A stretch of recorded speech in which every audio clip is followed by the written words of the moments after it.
Cowboys 4H Vernon Bryant, staff photographer file, Cowboys assistant Kellen Moore talks to quarterback Dak Prescott during the second half of a game against the Texans at NRG Stadium in Houston on Sunday, October 7, 2018. Vernon Bryant, The Dallas Morning News by Jon Kitna. With more than 2 weeks left until free agency, the biggest moves on the Dallas Cowboys' offseason ledger so far are the firing of offensive coordinator Scott Linehan, Kellen Moore's subsequent promotion from quarterbacks coach to offensive coordinator, and Jon Kitna's hiring as the team's new quarterbacks coach. But Jason Garrett remains the head coach, which means the Cowboys are going to run his offense regardless of who is coaching underneath him. Therefore, even though both Moore and Kitna will have a large say in the offensive game plan, in Moore's case, he will even reportedly call plays on game day. Any adjustments made to Garrett's offense will likely be slight instead of large, wholesale changes. Moore and Kitna's fingerprints will be all over the offense, and the more astute observers should be able to identify them once the season begins, though they will all be under the umbrella of Garrett's offensive philosophy. That's why it's important to be realistic with expectations of the Cowboys' offense after Moore's promotion and the addition of Kitna. Since those moves were made, the more optimistic fans and analysts have dreamed of an offense built similarly to the Los Angeles Rams or Kansas City Chiefs' potent units.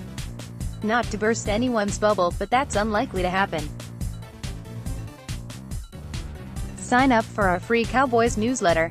Garrett has proven capable of making changes to his offensive philosophy. See the differences between the Tony Romo-led offenses and the Dak Prescott-led ones, but it's unlikely those changes will be extensive without a change at quarterback, which isn't happening. What can happen, though, is Moore and Kitna make slight changes that have a net positive effect on the offense. Whether it be player development or some slight tinkering with how Garrett's offense is presented, Moore and Kitna's small changes can make a noticeable difference in the unit's productivity and efficiency. Without further ado, let's take a look at a key area where Moore and Kitna can each improve the Cowboys' offense.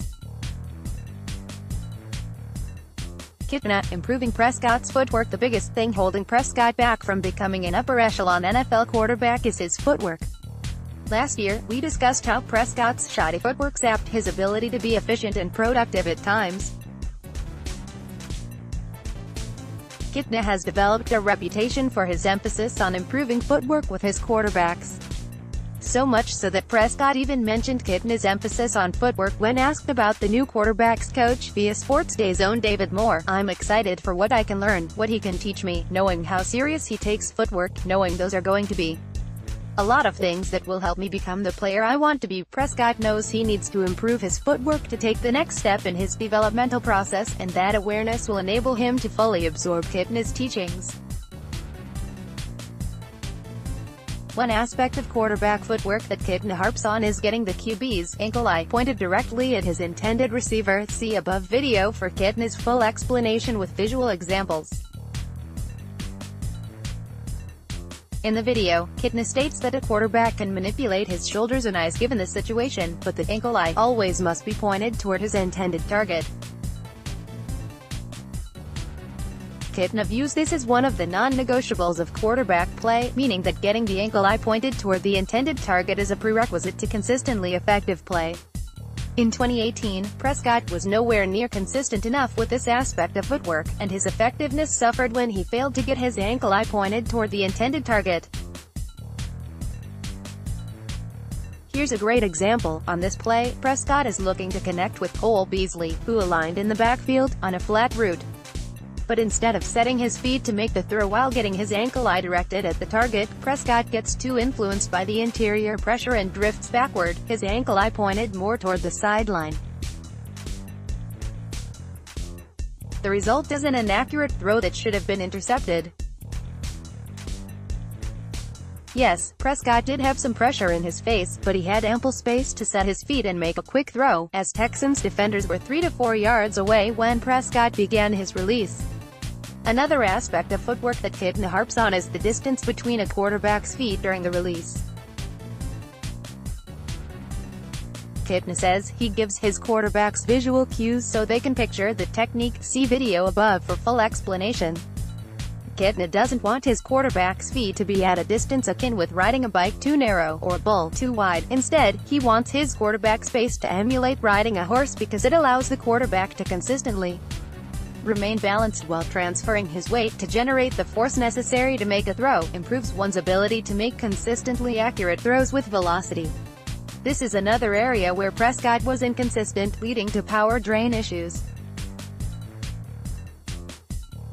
Here's an example. Prescott is again looking to connect with Beasley in the flat, but an inaccurate pass eliminates the opportunity for a positive gain on the play. Note how wide Prescott's space is once he sets up to throw. In Kitna terms, Prescott is riding a bull. Instead of riding a horse, Prescott's space is so wide he can't even step into the throw, leading to power drain issues, which is why he was a yard short on his throw. Even though the NFL's practice rules limit a position coach's ability to totally revamp a player's technique, there is still enough time to make progress in key areas. In Kitna's case, he doesn't have to rework the totality of Prescott's mechanics. Instead, his goal will likely be to improve some of these key areas of Prescott's footwork, which is doable. It's not like he is going to turn into Drew Brees overnight, but improvement with his footwork will enable Prescott to be accurate more consistently, making the Cowboys' offense more effective and productive in turn. Moore, pre-snap motion. Moore has become the boy wonder of the Cowboys coaching staff. Just 2 years ago, he was a backup quarterback for the Cowboys. Now, at just 30 years old, he's the offensive coordinator for the most valuable franchise in the NFL. Even though Moore is the team's offensive coordinator and likely play caller, he will do both under the auspices of Garrett's offense and philosophy. Though some are worried about the fact that Moore spent the entirety of his NFL career working under Linehan in some form or fashion, Moore's teams at Boise State had some of the most progressive offenses in college football. Listen to this clip of Moore discussing his college offense with now Oakland Raiders head coach Jon Gruden to get an idea. Boise State's offense is actually simple when you get down to the bare bones, but it's often dressed up with a myriad of pre-snap motions and formational diversity to make it appear complex. Says Moore, "Our whole goal, from an outside perspective, is to make it look as confusing as possible. And, at the end of the day, it's pretty simple for us. You know, it's a lot of the same concepts and it's a lot of doing the same thing." This is where Moore's fingerprints can enhance Garrett's offense. Instead of making wholesale changes to the core tenets of Garrett's offense, such as the route combinations, quarterback's progression and protections used up front, Moore can alter the way Garrett's offense is presented to the defense. Last season, the Cowboys' offense was decried as predictable by fans and opposing players alike. They were too static with their formations and too easy for defenders to decode. One way to make things less predictable for defenders is by dressing plays up with a plethora of pre-snap motions and shifts. This makes things difficult for defenses because they must adjust to the motion on the fly, which often leads to miscommunication. For example, if a team is in a typical single-back set using 11 personnel, 1 running back, 1 tight end and 3 receivers, and shifts the tight end from the right side of the formation to the left, it changes the offense's strength from the right side to the left, invariably changing the responsibilities of defenders on that play. If one player fails to adhere to the changes in responsibility, the offense's chances of a positive result improve exponentially. Snap motion is also a great way to trick defenders on a given play, as they have a tendency to overplay a motion or shift, opening up big play opportunities for the offense. Pre-snap motion can force defenses to be less aggressive because they are more focused on getting lined up properly pre-snap rather than reading their keys to play aggressively. Pre-snap motion also makes life easier on the quarterback, as it makes diagnosing coverage as pre-snap simpler. One of the ways to distinguish between man and zone coverage is by using pre-snap motion. If a receiver motions from one side of the formation to the other and is followed by a particular defensive back, it's likely man coverage. If the receiver motions but is not followed by a defensive back, it's probably zone coverage.